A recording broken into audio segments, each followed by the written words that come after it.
Customer आज मेरे पास 42 inch की एलईडी लेके आया कि इसको फिक्स कर दें, ये डेड होगी। इसको क्या मसला था और इसको मैंने कैसे फिक्स किया, देखे इस वीडियो में, आपको मुकम्मल पता चल जाएगा। भाई का कहना था कि इसके साथ हमने कीबोर्ड लगाया था तो वो कीबोर्ड नीचे गिरा तो उसकी वजह से ये बाद में बंद हो गया, तो ये ऑन नहीं हुई है। तो चले मैं आपको पहले शू लगा के चेक करा दे तो ये ऑन भी हो रही है या नहीं। जैसे मैंने शू लगाया तो इसकी कोई लाइट वगैरह ऑन नहीं हो रही और ये बिल्कुल भी बंद है।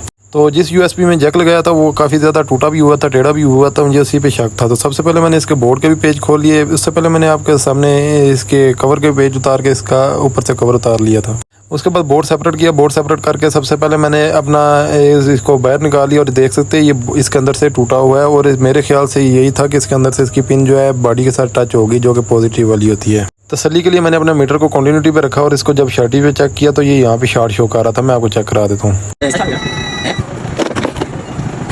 उसके बाद मैंने सोल्डरिंग आयरन को गर्म किया। गर्म करने के बाद अब मैंने एक शक्कर ले लिया और उसके बाद सोल्डरिंग, इसके बाद हल्की हल्की सोल्डरिंग लगा रही है और शक्कर की मदद से इसके मैंने